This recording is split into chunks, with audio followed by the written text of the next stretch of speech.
Olha, a Chesf vem emitindo comunicado de aumento da vazão da hidrelétrica de Xingó desde o final do mês de novembro.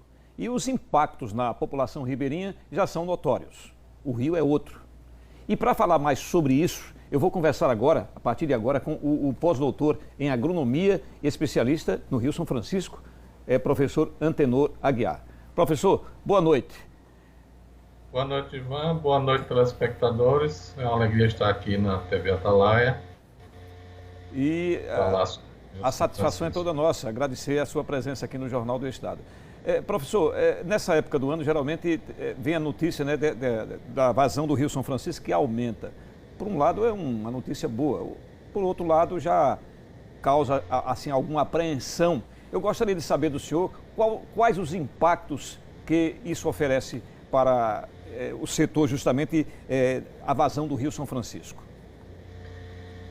Gilvan e o pessoal de Sergipe e demais telespectadores. Primeiro, eu gostaria de dizer que o Rio São Francisco é um enorme patrimônio, um dos maiores patrimônios do povo brasileiro e, na minha opinião, o maior patrimônio do povo nordestino. Um rio fabuloso de águas doces. Com certeza. Quentes, que atravessa todo o semiárido. Ele aqui para o nosso estado, ele é extremamente importante, a gente depende muito, a gente bebe água aqui em Aracaju e na Grande Aracaju, a maior parte oriunda do Rio São Francisco. Eu gostaria de dizer que as enchentes e as secas no rio são um fenômeno comum. Na natureza sempre existe um pulsar, como o dia e a noite, como o nosso coração que bate, expande e contrai, e o rio também seca e enchente e enche.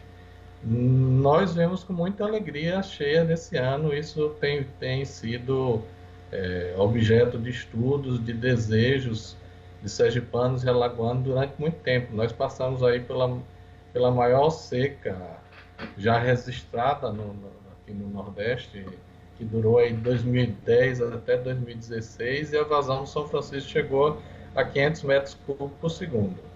Agora ela está retornando. Isso causa alguns inconvenientes ambientais e alguns inconvenientes para as pessoas, né, como o arraste de plantas aquáticas, alguma erosão, mas é porque também as pessoas não respeitaram a calha do rio, não respeitaram a questão ambiental. O professor, justamente a navegação, vamos falar da navegação. O excesso de vegetação dificulta a navegação no Rio São Francisco?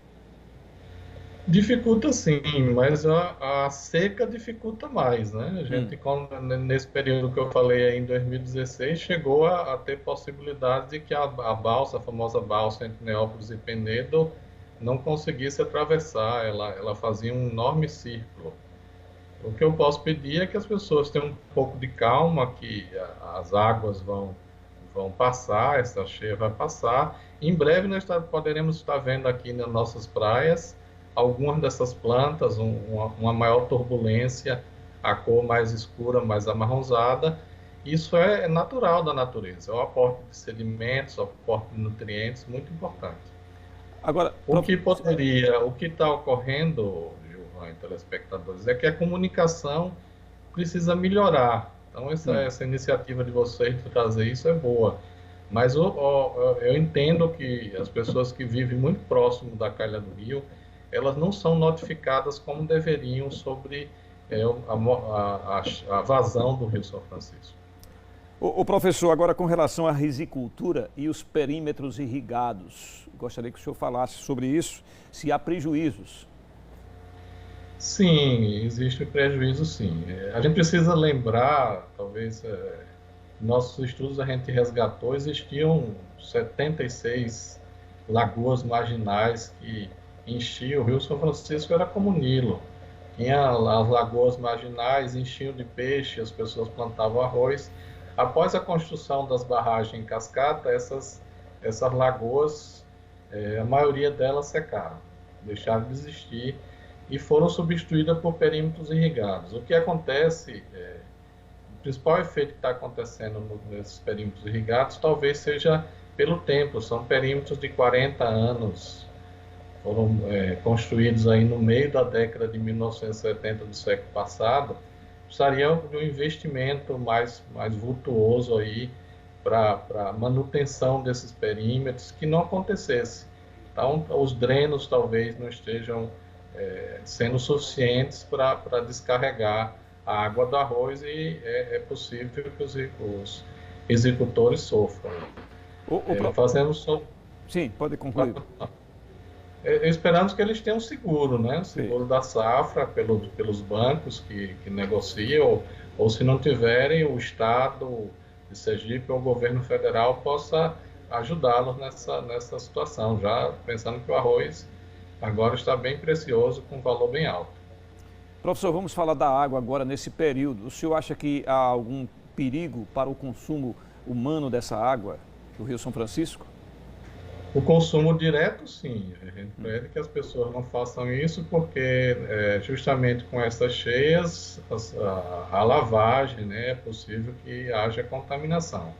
Mas eu acredito que as companhias de saneamento, tanto de Sergipe quanto de Alagoas, sejam bastante cuidadosas. Eu acompanho a DESO, ela tem laboratório de qualidade, técnicos muito competentes, que podem monitorar essa água e, se for necessário, parar por um tempo, mas em breve isso melhora, porque estão vindo águas, né, do São Francisco, desde Minas Gerais, da Bahia, por conta das chuvas, e são águas de boa qualidade.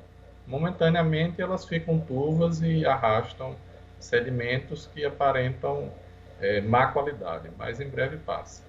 O senhor tem assim uma previsão, professor, do tempo desse tempo? Não, é preciso entender que o sistema do São Francisco ele é controlado pelo setor elétrico.